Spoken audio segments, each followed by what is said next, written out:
Hey, you Wastelanders, welcome back to another episode of Fallout 3 Faction Warriors. Got a lot of new faces here, love to see them all, so let's waste no time going over the rules.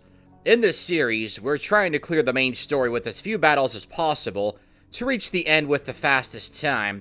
I use in-game time, and each run officially ends right before punching in the 216 code at the Project Purity terminal. Each run we make use of a unit's weapons and apparel, and speaking of which, here's what the Regulator uses. We've got a decent array of weapons, all of which are solid for early levels, and since we're not going to be a high level, I doubt we're even hitting double digits, we haven't yet. Weapons like the laser rifle and Chinese AR are solid. Combat knife's pretty great too, always love when we get to use a melee weapon as it'll help us conserve resources.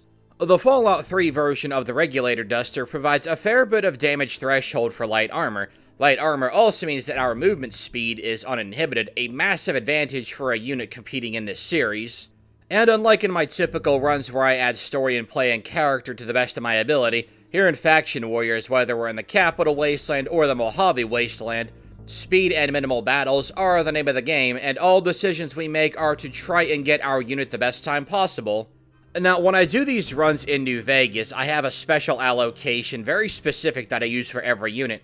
But here in Fallout 3, where every stat is useful in some way, I'm looking at you, Charisma, I go with something a little different for every unit, so here's what I went with for our Regulator. A little bump in strength and agility I figure will help us in combat when we're forced to fight. Now, two stats that are always the same in the Fallout 3 runs is we have a 10 Charisma to make the most of speech and 9 Intelligence. We can bump that up to 10 when we stop by Dr. Lee's lab to grab the Intelligence bobblehead. And speaking of bobbleheads real quick, since this and all Faction Warriors runs come from a previous save as we just skip Vault 101's intro in the series, every one of them also has the benefit of the medicine bobbleheads plus 10 to said skill. For our Regulator's tag skills, I went with speech, science, and melee weapons to give our combat knife a little more oomph. Also, we're going to want 50 lockpick and 50 science by the time we get to Vault 87. I chose those two skills to be at that exact level for a specific reason. You probably know why, and if you've been here for a while, you already do. But if not, just sit tight. Might not be what you're expecting. And at this point, I think I have 3 videos on the Regulator, and I do plan on doing a full-fledged Fallout 3 run as the same unit at some point as well. Here before long, I'm gonna have to make a playlist exclusive for the Regulator. I always like this unit. As we make our way inside of Jefferson Memorial to clean it of all things green, I've got a bit of a channel update. Our next New Vegas run is gonna be with Tale of Two Wastelands installed. I don't have that installed at the moment. And we'll be playing as a Talon Company merc. I know a couple of you have been pretty excited for that one for a while. And what's cool is that all 4 story routes actually work for that character, so that made planning pretty fun.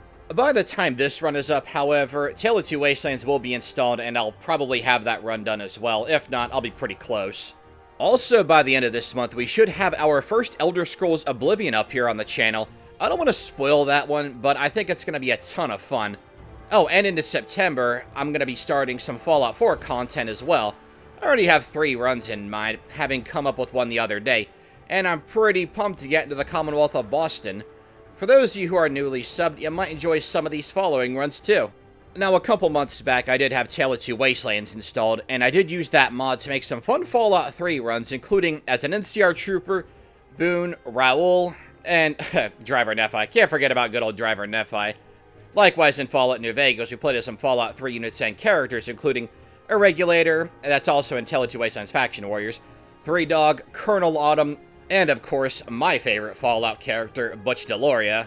There are plenty of other runs, of course, and you can find them in my respective playlists. Also, got a real fun video idea for when we hit the 750 mark, so be on the lookout for that. I wasn't planning on getting started on that for a couple of months, but we're already getting close to that little milestone, so that's awesome. Again, thank you guys so much. And again, TTW will be back up for FNV runs, as well as Fallout 3. But because I love vanilla Fallout 3, I actually bought a second copy, which I've been using for these Fallout 3 runs, specifically for challenge video save files. It's small, but a token of my appreciation for you guys choosing to spend part of your day with me, and continue to support the channel. Oh, and really quick, this idea? I definitely agree that it's fun to just be a bad guy once in a while. You might like the Driver Nephi Fallout 3 run I did, because I did pretty much all of those things, and that becomes evident within the first few seconds. And to date, it's still one of my favorite ways I've started a run. Hard to believe that was all the way back in March, I think. Yeah, I'm pretty sure it was March. Either way, time flies. But shifting our focus into our Regulator's Faction Warriors Fallout 3 run, let's get into it. Well, I can safely say that our Regulator did way better in Jefferson Memorial than I thought. I knew we'd be dealing a lot of damage, but I thought we'd be taking way more than that, and making our way on up to Lamplight Caverns. We're going to need that for fast travel a bit later. And it mostly goes off without a hitch as well. Our damage output in the early game is far outweighing the fact that we're wearing light armor with decent DT for light armor, but still not that great. Before we get to the little lamplight, though, clearing out the mole rats outside of Megaton and grabbing that stealth boy inside of the hollowed out rock, we're going to need that for later too. And now we're about to make our way to the little lamplight, and with the 2 super mutants dealt with, I had killed the one super fast and just kind of forgot to put that in. That's fine because we just went Rambo with this combat knife. So with all of our fast travel points unlocked, all we gotta do now is go back to Smith Casey's garage, which I didn't get somehow, so I have to walk back to that. Then we can go to Tranquility Lane. That's gonna be a bit of a time sink, but I think that we can afford it considering how awesome we've been in combat thus far. Now, Tranquility Lane was pretty interesting this time around because as we get inside, you're gonna see the footage kind of skip around a bit. Yeah, Fallout 3 was trying really, really hard not to crash for some reason here in Tranquility Lane. Rest assured that the game did crash, and it's while I was traveling, so not really a big deal. All done at Tranquility Lane here. Let's go ahead and skip straight to Jefferson Memorial, where the Enclave are waiting for us with open arms. Starting things off here, we pot-shot the Enclave goon, and I gotta say, this time they don't have the aim of a stormtrooper. They did take off a chunk of our health. That's the first time that's happened, I think. First time for everything, right? Our Chinese AR isn't doing too much damage to this guy, so we're gonna go into VATS mode here, and we do luck out with some pretty solid damage there. And these guys do drop microfusion cells, so we can at least keep our laser rifle supplied with ammunition. As for the second Enclave goon here, we end up pot-shotting him. I switch to the combat knife, and then I take cover because I'm waiting for him to come to me because that's typically how the AI in Fallout 3 works, but this guy's a little bit smarter, and we end up having to go to him. I probably should have used the Chinese AR for that, but hey, we are victorious, so it is time for Taft Tunnels. Now, Taft Tunnels isn't much to write home about. We're super low levels, so I think we ended up fighting one feral Ghoul Reaver here the entire time. And as much as it wastes time to use VATS mode, it really is the better option here because Dr. Lee and her scientists think that the best way for us to protect them is to run around like headless chickens, where they'll no doubt get caught into our line of fire. I was considering the combat knife, but the Chinese AR is really strong against enemies like feral ghouls. All in all, it wasn't too bad. This time around, I decided to go ahead and give Garza the stim packs, and as you'll see, he actually made it out. Yeah, he better. I gave him 5 stim packs. That dude's hogging all the healing. Thanks to us having the Child at Heart perk, which we got right before entering the Citadel, we can go ahead and enter Lamplight, bypass everything. And speaking of bypassing, our buddy Joseph here jury-rigs this terminal so that we can access it with our 50 science check. This is why I wanted 50 science. We need a science of 50 or higher to be able to bypass Murder Pass. Now that we're here inside of Vault 87, before we start taking out some super mutants, we're gonna backtrack to the final room of Murder Pass, and thankfully there are no super mutants there for us to contend with. What we want is the stealth boy that's back there, and might as well get the ammunition as well, because you never know, there could always be 556 ammo that'll help our Chinese AR. That's another great thing about going through Vault 87 with a unit that uses 556 ammo, because the Brutes use ARs, and they have 556. Masters would too, if we were high enough level to fight them, but we're not. And speaking of the Super Mutants, let's go ahead and fight the first batch of them. Going into VATS mode here, do a fair bit of damage, and before the other one's able to get down the stairs here, we're able to take out the first Super Mutant outright, so that's awesome. As the Brute comes down, I think about going for the combat knife, but I'm like, no, wait, we have the combat shotgun. It's way stronger, so let's go ahead and use that. Couple of shots, we remove his head from his shoulders, and then we can go fight the last Super Mutant here before advancing forward. It's just a basic Super Mutant, so the good old double tap squared, we're good to go. Making our way into the next area here, gonna go into VATS mode, and I gotta say, I'm surprised we were able to hit any of those. What was that, a 22% chance we had? That's perfect, though, because we can lower him down here. He has a melee weapon. We just avoid him, use the combat shotgun, fire off a couple shells, and it's good night, Irene. And against the one on the walkway here, we get the mother of all clutch critical hits, avoiding that entirely, so that's cool. Typically, that super mutant will come down to try to track us when he spots us because of our low sneak, but not having to worry about that at all. We just take out the last super mutant on the walkway, and we're pretty much good to go. Laser rifle coming in clutch. We'll open the door, take a drink of that nasty water. And those of you who are new might be thinking, well, you got 2 stealth boys, you kind of went out of your way for them. Why is that? Well, here's why. Once we open this door here, there is a scripted encounter with a pair of super mutants, but with the stealth boy, we can not only bypass these 2, but we can make our way around a bunch of other super mutants. Again, we're trying to get into as few battles as possible in this series. Now, we got a centaur blocking our way here, and unlike in our crafted weapons run where we just shot him out of existence, didn't happen this time. Unfortunately for the super mutant, I didn't realize that I was in caution. I was intending to one-shot him with a VATS combat knife attack. No such luck, but didn't end up mattering too much.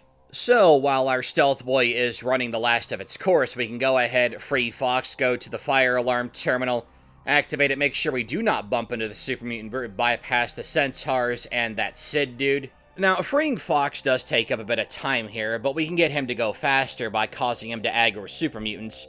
And because here in Faction Warriors we're trying to go fast, we are going to get the Geck ourselves. Now, as we go through here, we already have a little bit of radiation on us, and that Radix, I mean, it definitely did make a difference here, but the rads per second you're going to see just shoot straight through the roof. No way would we have survived that if we didn't have Radix on us. I mean, look how high our rads got. We almost died here.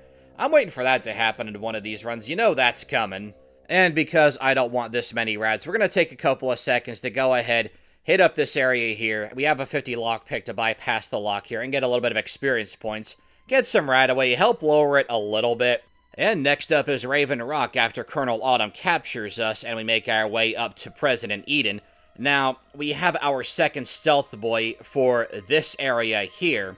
Once Colonel Autumn tells the Enclave to go ahead and kill us, we can use a stealth boy to bypass all the encounters here as well. And now, before we advance to President Eden's room, our stealth boy will last long enough for us to break into Colonel Autumn's personal room. We're going to grab the energy weapons bobblehead because that actually will help us out a bit this run. We'll grab that well-hidden first aid box on top of the locker and use our average lockpick to break into Colonel Autumn's footlocker. Get a bunch of mentats, a bunch of buff outs, some 10mm ammo. We don't need that this run. But the Zack's Destruct Sequence holotape, we're going to need that for President Eden. Now, we do have the speech check to be able to pass that. Well, maybe. It caps out at 90, I believe. But I like to get the holotape because this is always somebody's first video, and it's a pretty well-hidden little item. And it gives you a pretty cool option when you're talking to Eden, rather than going with like the science check or the speech check, which aren't great. The self-destruct sequence, on the other hand, gives us a pretty organic way of defeating President Eden through words. Escaping Raven Rock is no problem whatsoever. We go outside, get Fawkes, and it's time for Jefferson Memorial. I always scope over Liberty Prime, again, in case you're new here, because the Liberty Prime area has no impact on our run. And I gotta say, Jefferson Memorial was pretty interesting this time. Normally, we just sweep through this place like it's nothing, but the Enclave goons, I mean, this is probably just me kind of overestimating our Regulator's abilities here. But I find out the hard way, or I should say I'm reminded the hard way, that the plasma rifles against lightly armored targets, yeah, they hurt quite a bit. Although, if I'm being fair, this has been a tougher final battle than any of the Legates camp attempts I've done in my Fallout New Vegas runs for quite a while. You should check out my New Vegas Cooper Howard run, because Coop going through the Legates camp fighting Lanius and the Legionaries, that was pretty funny. Having Grandma Sparkle kill Lanius is still my all-time favorite battle at the Legates camp, though. But yeah, because we have 10 Charisma and a maxed out speech, we can bypass the Colonel Autumn encounter here, and the run is donezo! Now, I did mention at the start of the run that we skip Vault 101, and as such, I deduct 101's time from our final score here. It's on screen now, and because it's so close to 24 minutes, I'm just rounding up. So we can subtract 24 minutes from the time you saw on screen to calculate our Regulator's final time. So let's get to it, shall we? How did our Regulator do? Our Regulator did fantastic. Unfortunately, just a couple of minutes behind the Chinese Remnant. It did beat our Talon Bro by 4 minutes exactly. That's pretty sweet. On screen now are some runs you can look forward to, but our next Fallout 3 Faction Warriors run is going to be as an Enclave soldier. Who is the best Enclave goon, us or Eden and Autumn's forces? Only one way to find out. Thanks for watching, guys. See you next time.